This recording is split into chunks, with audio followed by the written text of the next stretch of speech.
unavyoona tumesha kuletea matukio mbalimbali, lakini tukio linalofuata sasa hivi ni la kwenda kuongea na mgeni wetu rasmi wa tukio la leo. Huyu si mwingine, utamjua kwa jina anaitwa nani, na huyu naye amekuja kwa mahususi kabisa kwa ajili ya kuja kuliweka vizuri hilo tukio ili kusudi amkabidhi baba yetu usafiri. Kwa hiyo naomba ufuatane na mimi ujue ni nani na kwenda kuongea naye.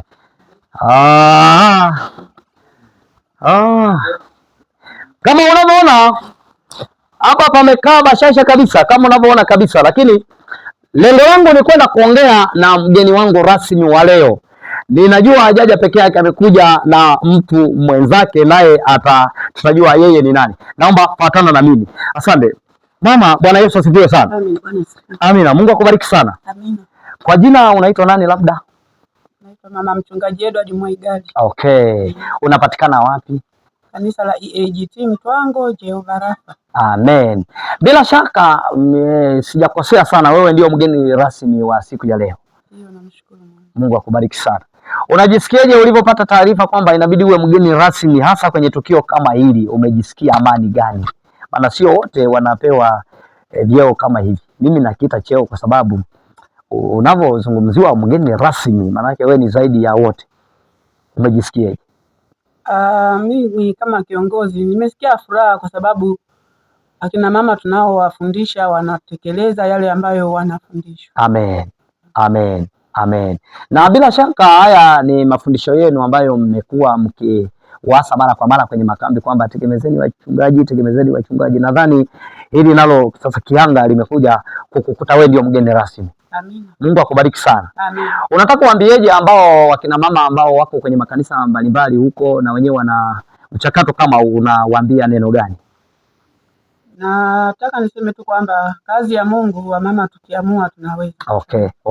Okay. Mungu akubariki sana. Mimi nimefurahi sana kwa sababu haya ni matunda yanayotokana kulingana na maono ambayo Mungu amewekeza kwenu. Na bila shaka wewe kwenye hiyo ofisi ni nani? Kwenye ofisi ya idara ya kina mama? Ni katibu wa WWI Mpindi Kusini. Amen. Unaweza ukawatajia namba kama kina mama wanaweza kukupigia simu wajiulize jambo, unaweza kuwatajia ili watakavyokuona wakupigia simu? Namba yangu ni 0757 18 18 64. Amen. Rudia tena.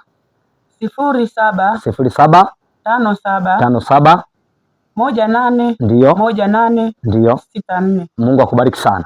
Niseme Mungu akubariki sana na kutakia tukio jema kabisa, na Mungu aendelee kukupa neema, uendelee kualikwa sehemu nyingine na nyingine. Amen. Mungu akubariki sana. Ndugu mtazamaji, huyu ndio mgeni wetu rasmi wa tukio la leo. Kama unavyomuona hivi, wewe mwenyewe unamuoneje? Sio haba sana, yaani hapa kila kitu kimekaa hapa, unaona menawili vizuri, na ndio maana hii tukio unapomuona huyu basi ujue jikoni kumeiva, mambo ni mazuri kabisa. Na Mungu akubariki sana, usichoke kutufuatilia.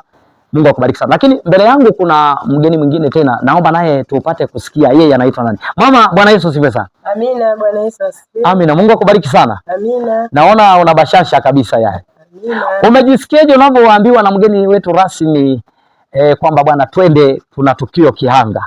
Mimi nimejisikia vizuri sana kwa sababu nampenda mama yangu na aliponiambia nije Kihanga. Amen. Nimejisikia vizuri kwa sababu najua kuna mambo mengi Mungu ametuandalia nitajifunza. Amen. Mungu akubariki sana. Amen. Umejifunza.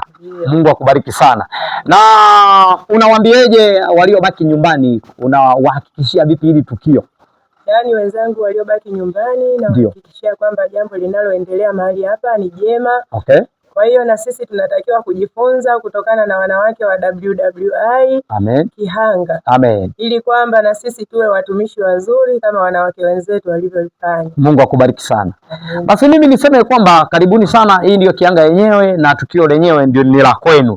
Kwa hiyo tutazidi kuongea mengi kwa kadri tukio litakavyoendelea. Mungu awabariki sana. Ndugu mtazamaji, niseme Mungu akubariki kwa kunitazama. Nimeshamaliza kazi iliyonileta hapa. Sasa tukutane eneo la maandamano. Maandamano yatakuwa yako vizuri kabisa. Mungu akubariki sana. Amen.